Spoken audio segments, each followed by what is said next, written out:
library and his bedroom. Yes, sir. So those are the only two places we are not allowed to take pictures. Okay. So this is yes, you can take pictures here, you can take pictures there, you can take pictures there. In the office of his second wife, his tomb, everywhere you can take pictures. Except his bedroom and his library. So do you want to look around? Yes, then please. I think you are through the introduction. I should start the sphere. I would love to welcome you to the house of Dr. Dubois and Shirley Graham Dubois. My name is Aisha Garba. I'll be your tour guide for today. Dr. Dubois, do you already know about Dr. Dubois? No. So Dr. Dubois is the pioneer of civil rights movement in the United States. He fought for the rights of the blacks, the Negroes, to get their rights to vote and etc. But unfortunately, he didn't get to live to see his dream come to pass. He died in 1963, 27th of August, before the march by Martin Luther King Jr. That was on the 28th of August, 1963. When he was coming to Ghana, he was at the age of 93 years old in 1961. He was also the father of Pan-Africanism.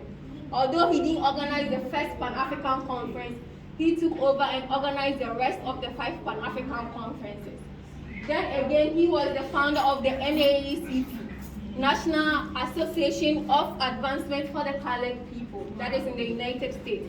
It's an association that addresses the grievances of the black, the Negroes, like during the segregation period, disenfranchisement, and the lynching period after the slavery was outlawed. So he co-founded that. And again, he was a sociologist, historian, economist, playwright, professor, civil rights activist as well. He came to Ghana in 1961 per the invitation of Dr. Osadifo Kwame Nkrumah to write the Encyclopedia Africana, a dictionary of African biography that will talk about the African continent beyond the boundaries of European colonization. That was the reason for the Encyclopedia Africana. But already he had started writing the Encyclopedia of Negro. That was in 1909 thereabout. Then because of the World War and he leaving Atlanta University, he taught Atlanta University, taught Howard, taught University of Pennsylvania as well. But because he left there, he couldn't go ahead with his dream. Then in 1934, he started writing the Encyclopedia of Negroes. He became interested in the diasporas. What would be of them? How would they get to know about their history, their people? So he started writing that. But because of lack of funds, he couldn't continue. Then when Dr. Osadifo Kwame Nkrumah attained independence in 1957, he became the president afterwards. So he was having available funds to be able to push that particular project. So in 1961, he invited Dr. Dubois. And Dr. Dubois came with his second wife. She's the one, the second picture from your left. That's Shirley Graham Dubois. She's also a musician, dramatist, playwright, and human rights activist as well. She is the first African American woman to get her opera, Tom Tom, produced in the United States, Cleveland, with about 500 actors. All the actors were black. She was also a playwright. She's a musician, but she realized that there was no money in music for a woman. So she diverted into playwriting. She spent more years in this house than her husband. Her husband spent only 2 years in this house. He came at the age of 93, he died at the age of 95. So within that 2 years that he came to Ghana, he was able to write 3 volumes of Encyclopedia Africana. He was estimated to write 10 to 20 volumes, but he couldn't, he was old and God didn't give him that much time to do that. But Shirley spent 3 years in this house after the husband's passing. So in other words, she spent 5 years. She left because Nkrumah was overthrown by the military. So she had to leave the place that Nkrumah gave them. The house you are standing in was given to them by Dr. Osadifo Kwame Nkrumah. And in addition to, he gave them 4 staff. He gave them a steward, a cook, a night watch with 2 cars and 2 drivers. So Dr. Dubois, when he was in the United States, he didn't feel, he wasn't appreciated. There was a lot of friction, and the United States indicted him, etc. So when he came to Ghana, he was welcomed and appreciated. And also he died as a Ghanaian. Dr. Dubois wanted to go for the civil rights march by Martin Luther King Jr., but the US denied him visa. So upon realizing that Dr. Osagyefo Kwame Nkrumah gave him and his wife Ghanaian citizenship. So when he died in 1963, also he was given a state barrier by Nkrumah, which was attended by ministers of Nkrumah government and ambassadors who were in Ghana at that time. There are pictures of the state barrier in the tomb of Dr. Dubois. That will be our last destination. So where we are standing is the living room area of Dr. Dubois. Sorry, come again with the name, please. Dubois. Dubois. It's not Dubois. Even though he has a train of Dutch and French, it's not Dubois. His is Dubois. Yes. And on his birth cert, it was named after his name came through. They had colored on it. That was the extent of segregation at that time. They made sure they write colored on for blacks certificate. So we have the original kitchen cabinet of Dr. Dubois. The food is not cooked around this area. The food is cooked behind the block. That is where the kitchen is. Then the food is passed through the small hole you see. So this is like a service. Then we have the dining room area there with a stage. Because Dr. Dubois was a civil rights and Pan-Africanist leader, in case he wanted to address the audience, he needed a stage to do that. His wife too was a musician, dramatist, and playwright. So the stage would be of function to them. Then we have a picture of Dr. Dubois, his last birthday in Ghana. This picture was taken on the 23rd of February 1963. A ceremony in this house to celebrate Dr. Dubois' birthday and figure, mentor, and inspiration. And Dr. Dubois, before Nkrumah left the event, Dr. Dubois held Nkrumah's hand very tightly and thanked him for giving him the privilege to spend his last days in Africa. Nkrumah went in tears because of what Dr. Dubois said to him. And Dr. Dubois said he was happy that his dust were going to be mingling with the dust of his forefathers. Then we have a picture of Malcolm X. You can see Dr. Osagyefo Kwame Nkrumah, but unfortunately he didn't get to see Dr. Osagyefo Kwame Nkrumah. And again, he wanted to use the Ghana media to clear the misconception about him.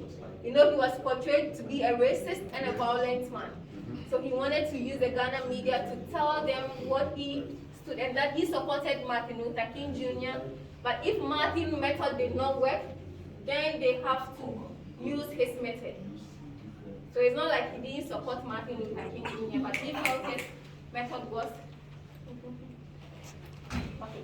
Then we have a picture of Dr. Dubois' second child with his first wife, Nina Goma. They had two children, Beggar Jr. and Yolanda Dubois. Beggar Jr. died in 1899 of diphtheria. Then Yolanda died of heart attack in 1961. So Dr. Dubois buried her before he came to Ghana. Yes, and he said he was old, she was young. Why is he still living and she is gone? So he was very, very heartbroken. That was even one of the reasons why he came to Ghana immediately after he was able to. Then we have a picture of Dr. Dubois in 1963. He was honored by the University of Ghana. So that's him in his honorary gown. Did they finish from Ghana, or it was just honored? It was just honored. Okay, thank you. How are they related, please? Yes, sir.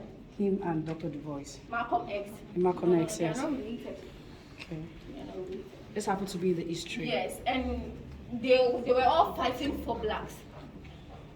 You get it, the right of black. You know, back then, even after Du Bois fought for the right of black, the black community didn't support. There were no like learned black people, blacks. So that was why Dr. Du Bois stood for education for all, to power the Negro with knowledge so that they will know their rights and how to solve the color line problem.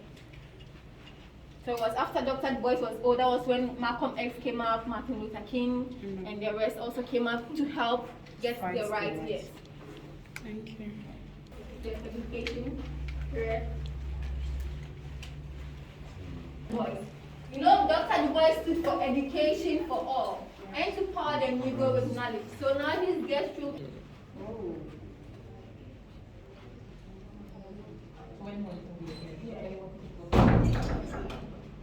All these books were donated by people. These are not Dr. Dubois' work. We have books of autobiography, history, a lot of books on history. As I said, we need to discover their roots. Make sure they don't get to know where they come from. So we have a lot of books on history, so you know where you're coming from. Etc. It's open and it's free to the public from Mondays to Fridays, 9 a.m. to 4:30 p.m. You can come in here, take a book of your choice, and we have chairs and tables. Then you read. Sure. The color of the flag. Oh, okay. So as we go through each room, we'll notice that the windows are designed by was designed by Marcus Garvey in 1920. The red represents the blood that was shed for liberation and the blood that unites the diaspora. Then we have the black representing the stateless people. Then we have the blue representing the wealth and vegetation of Africa. And note the three colors in all African flags, you will find either one of the colors. Yes.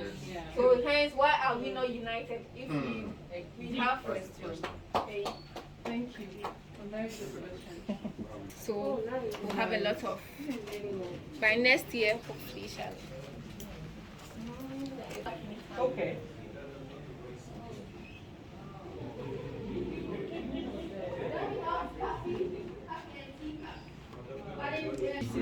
So here is the dining area. Wow. Where's this place? Dining area. And it looks like an hall though. The walls of the sea. It's like a penthouse down. We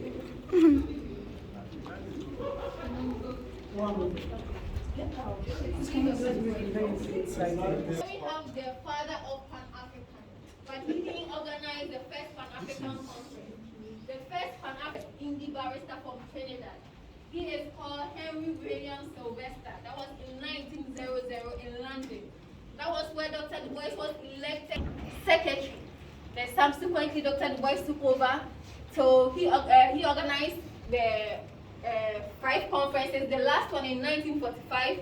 That was where he met Dr. Osadifo Kwame Nkrumah.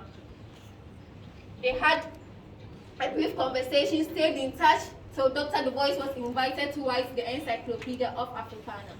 Then Dr. Nkrumah said, his quote, the independence of Ghana is meaningless without the total liberation of Africa. The independence of Ghana is meaningless without it being linked to the total liberation and unification of Africa. It is written down. And he said we need to unite now, or we would, how do you call it? Breakout. Yes. Be divided. So his aim was to get learned African presidents to sit together to think about the future of Africa and to stop European colonization. That was the aim of the Pan-African conferences that he held. We have pictures of Toni Morrison, Malcolm X, Costa Laval, Rosa Parks, George Padmore. Then we have the Wall of Fame, dedicated to prime ministers, presidents who at one point in time wanted the unification of Africa, and some of them put the interest of their people first. Some of them were assassinated too. You know, united you are strong. It's like a broom. When the broom is united, it can sweep the dust, sweep the web, in the web of the spider. But when you take a step, it's either you need to take off the food eating from your teeth, or it becomes useless. So that is Africa. When we decide to focus on our individual country, then we become individually become useful. I'm telling you. The golden dinar. He almost introduced the golden dinar, but he was assassinated. Yes. You know, when you are powerful, and you rule over a certain group of people, for you to remain power, you need to eliminate whoever tries to come into the And mind you, Africa, we have everything. Yes. We have every single. That was why Nkrumah said we have whatever it takes to make us independent. We are not sufficient. How do I say this? We do not depend on other continents. when I get emotional like that, forgive me. No, it's fine. But we can be independent on our own, can provide for each other, each country, with the resources that we have to bring. But now the resources are being stolen, given to us back, or sold to us back. And then what's the use? Our own things, you give us loans, you give us loans to take the things, then you sell it back to us. So what's really wrong? Why are we having No, you know, the problem is we do not tell the truth. We don't stand for the truth. That was what Dr. Dubois stood for. He tasked himself to study. When he studied and learned the truth, he made sure he wasn't silent. the truth is actually But then again, when you talk about the truth, it's either you lose your job, we talking like this, some of these videos and it goes out there, finished. So I don't like to talk about like Pan-African leaders, like you know, back then they were strong than now. yeah. Back then they really wanted, they would sacrifice their life for Africa. Yeah. But now we don't have that kind of sacrifice. The youth don't want. nobody's ready to make that sacrifice right now.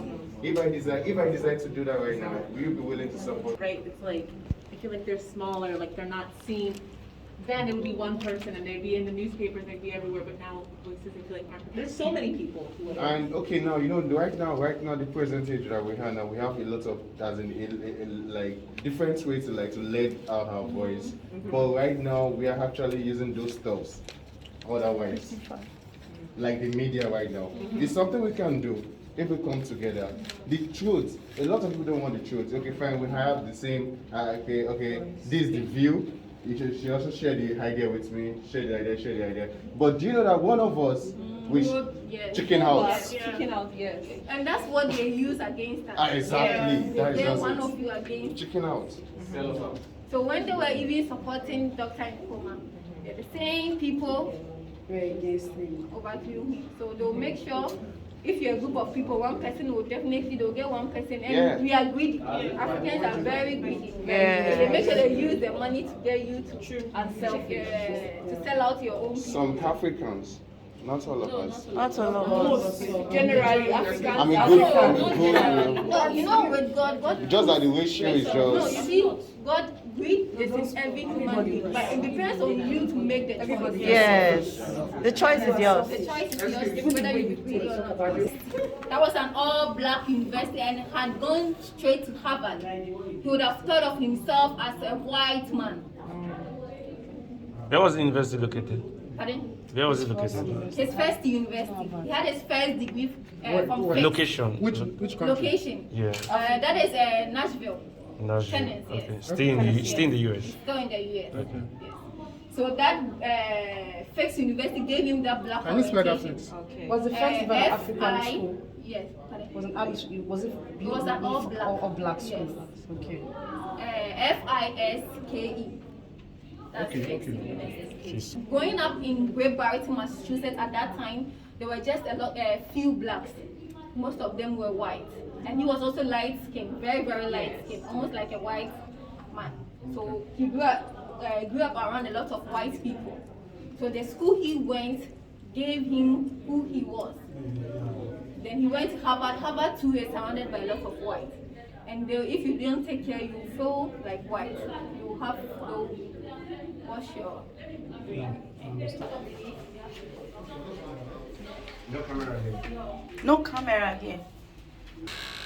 The people call me here to Okay, speak up. this is the library. No, this. No camera. Not some of them. You know, he did a lot of reading and writing. Some he sold, some he gave to his assistant, and some he brought here. So all these books written by him. No, they have a track of him. And he also tried as much as possible to stay out of the news. Then they planted a man in his peace information center. He had a company, peace information center. They planted a man there. Then when they couldn't get him out, they red-handed, they indicted him. Then they wanted the man to stand as witness. The man, when they called first off the second wife of Dr. Dubois, Shirley Graham Dubois. He married her after the passing of his first wife, Nina Goma. She died in 1950. They were married for 54 years. So a year later, he married Shirley.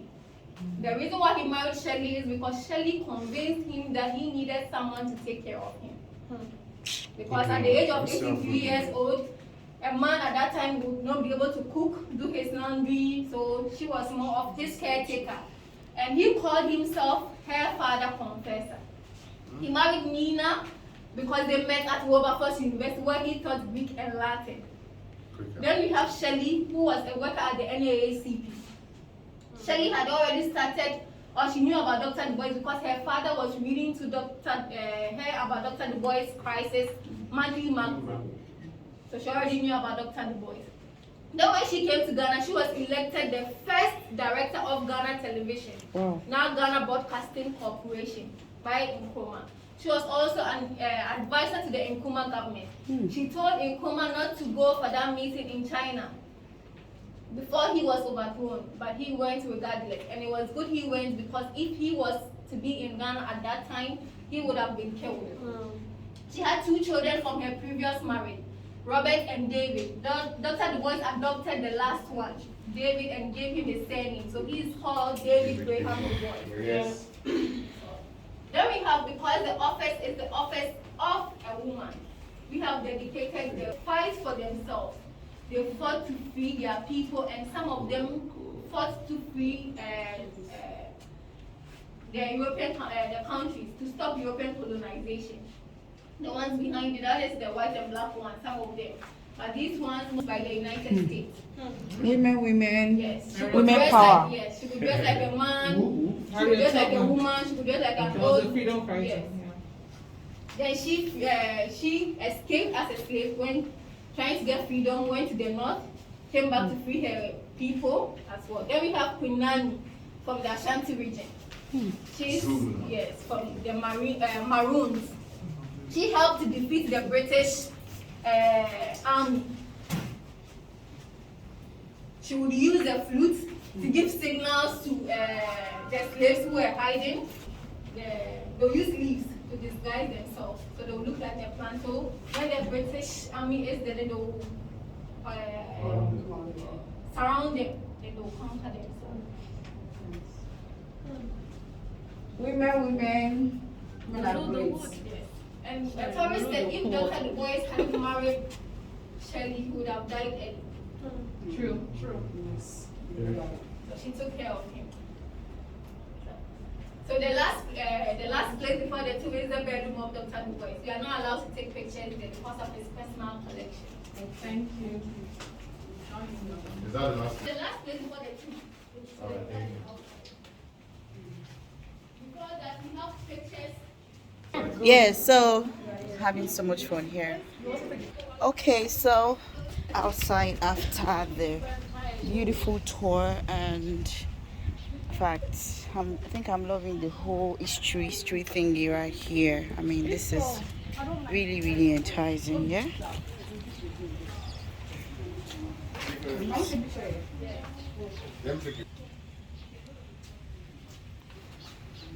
Wow. History lives on. History lives on. Yeah. Oh, my nose mask. Oh. What's that? That of what? History. Ah, but it's nice. How Oh. to fuck up. I swear. Oh, this was very. All of us. But we don't give history in school now. Go and check the history in school. You've removed the If whole. I Initially buried at the Christianborg Castle, as I said, but the body was moved in 1985. That is in Osu.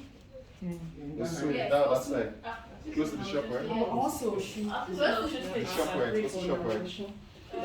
No, what's the area there about? No, but Yeah, after this place became a museum. It was the late Lieutenant J.J. Rollins that opened the place to become a museum so that all of us can come here and see Dr. Dubois. Then we have the ashes of his second wife, Shelley Graham Dubois. She died of breast cancer.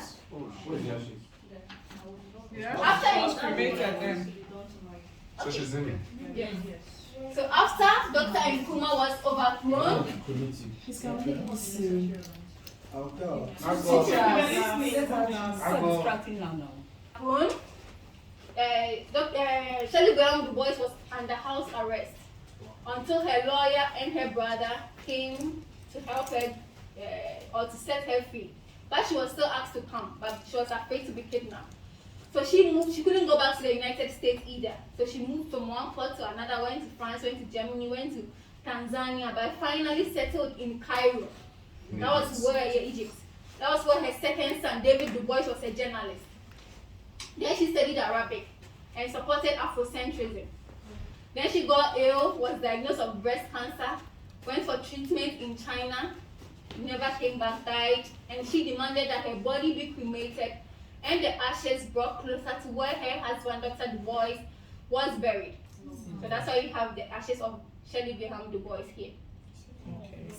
She said that before she died. Yes. She really loved him. She did. Oh, she As I said, She was following she him. started, I said in her bedroom that her father was reading his monthly magazine, the prices to her. So already she had developed that love for Dr. Dubois. Then she met him at the NAACP too. So she started liking him gradually, but because he was married. Okay. But she still got him anyway. Yes. No, she didn't pray.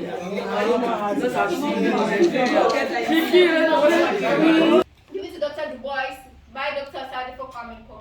Then we have a couple of gifts that were brought in from both schools they both of them, the schools they attended. Dr. Dubois Harvard and they kept from fixed. Then Shirley Dubois went of Dr. Nkrumah and Hel Salat in the United. Then we have stools. The stools you see all lose its way home. Then we have this Visasaka, a bag of kola nuts. Then we have Ensa. Ensa? Yes, it's a type of moving cloth. Abundance. Okay. The one behind the gentleman. Are almost similar, but there is a difference. The first one is called Nyame Yohine. This one. God is king. Then we have the God. God is supreme. Then we have the other famous one, Sankofa. Learn from your past. Of the tomb of Dr. Dubois. When you look at it, what do you see? The tomb. Tomb. Yes, like a tomb where you keep your dead, you bury dead ones. Yes. Then the initials of Dr. Dubois is Web. W-E-B. Yeah. So in other words, you and I am working here because of the work of Dr. Dubois. You come here, or tourists come here because of the work of Dr. Dubois. Wherever, when they came to Ghana, he was associated to be a spider by the local chief, Anansi. Smart and wise man. Wherever you see Anansi, you see his work. Wherever Dr. Dubois went, he made sure that whatever he stood for, his ideas, would be known. And even now that he's not alive, his web still lives on. And if a spider should make his web, even if the spider is not there, you know the web. And every spider is in every home. You will find a web in every home. So now we have the web of Dr. Dubois everywhere, translated into different languages, on the shelf of libraries, read by professors, students, scholars, etc. If he was to be alive, he would be 153 years old. And his web still lives on. What about you and I? What will be our web? Are we going to die? And people will walk over our graves? Hello? That's deep. Can hear you. Please continue. Are we going to die and people will walk over our graves? Or are we going to be like Dr. Dubois, Dr. Nkrumah, the great men who now people get to know what they have done for history? It will be better. Yes. And as Nelson Mandela said, the world to the youth after he came out of prison, the world is now in your hands to make it better. Dr. Dubois also said he has done his part, and he believed that the generation to come will do better than he has done. But is that the case? No. Who are we as this generation? Generation that loses it all, or the generation that will keep fighting, stand for the truth, stand for justice, fight the global crisis?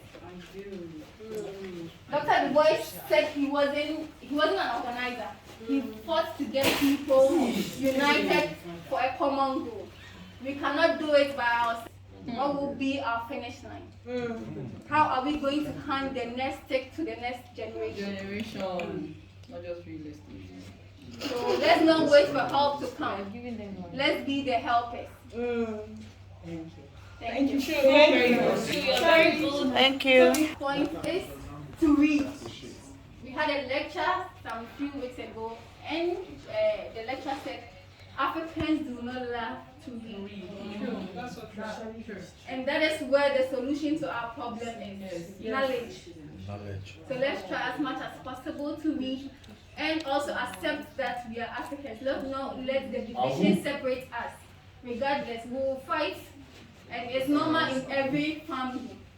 There are fights, but we need to look at the bigger picture. The unification of Africa, the well-being of Africans, and diasporas in general, because we are of the same root. So thank you. Thank you. Aisha, thank you.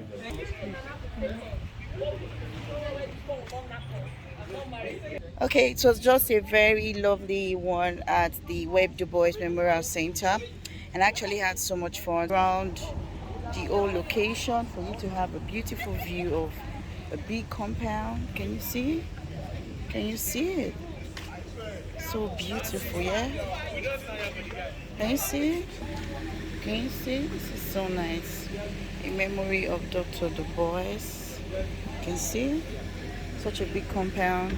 Anyway, I hope this, and so basically feel free to visit here anytime you visit Ghana.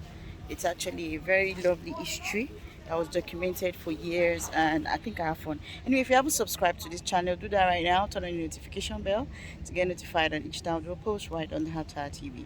Follow us up on all of our social media platforms. You all know that on our event and tour we have stuff like this. Have a nice day.